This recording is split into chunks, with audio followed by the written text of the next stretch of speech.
Hace poco comencé a seguirte, y he visto que muchas personas te mandan historias sobre serpientes enormes. Por eso me animé a enviarte esta historia. No es mía directamente, pero es una historia que se ha contado en mi familia por generaciones. Mi abuela decía que no era un cuento, sino un recuerdo que el tiempo no pudo borrar. Ella nació en Badiraguato, Sinaloa, cuando todavía estaba rodeado de monte espeso, cerros cerrados y lugares donde casi nadie se metía. Decía que en esos años la sierra era otra cosa, más viva, más peligrosa y mucho más grande de lo que hoy conocemos. Según ella, hace muchísimos años, en lo más profundo de la sierra, empezó a crecer una serpiente de tamaño descomunal, tan grande que comenzaron a desaparecer animales de corral. Primero fueron animales que ya no regresaban, luego rastros enormes en la tierra, después un frío muy helado en el monte, cuando ya no se escuchaban los animales, como si todos se escondieran de algo. Con el tiempo, la serpiente desarrolló algo que nadie pudo explicar jamás. Le crecieron alas. Unas alas grandes y correosas, parecidas a las de un murciélago, pero mucho más gruesas y fuertes. No eran alas para volar como las aves, eran alas para planear y para caer.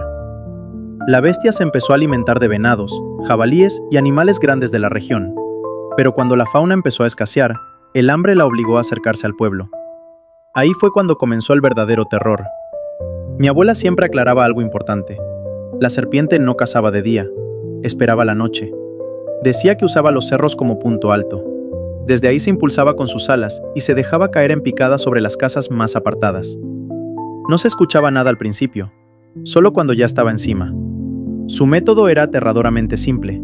Sobrevolaba en silencio, elegía una vivienda y se soltaba desde el aire. El impacto destruía techos y paredes, dejaba heridos, y entonces se alimentaba de quienes estaban dentro.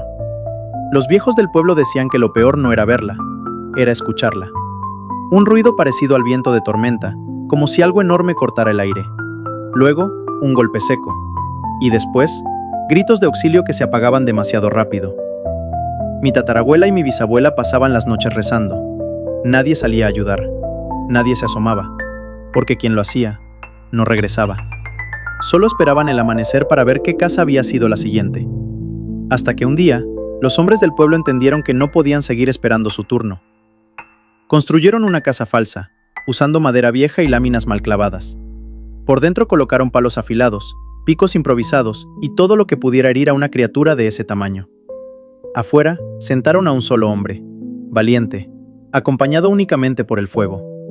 El resto se escondió entre la maleza, armados con machetes, rifles viejos y herramientas de trabajo. Pasaron varios días sin que ocurriera nada. Algunos pensaron que la serpiente se había ido. Otros decían que solo estaba esperando, hasta que volvió ese sonido. El viento extraño, el aire cortado, la sensación de que algo enorme descendía del cielo. El hombre alcanzó a correr segundos antes del impacto. La serpiente cayó directo en la trampa. Una de sus alas quedó destrozada. El animal no murió de inmediato. Mi abuela decía que el suelo temblaba con sus movimientos, que su chillido no se parecía al de ningún animal conocido. No era rugido, no era silbido, era algo que se sentía en el pecho. Entonces, los habitantes salieron. La lucha fue brutal. Muchos resultaron heridos, pero al final lograron matarla. Le cortaron la cabeza, la conservaron como prueba, como trofeo, para que nadie dijera que todo había sido producto del miedo. Mi abuela recordaba esa noche con una claridad inquietante. Decía que después de eso, el pueblo nunca volvió a sentirse igual, como si algo se hubiera roto en la sierra.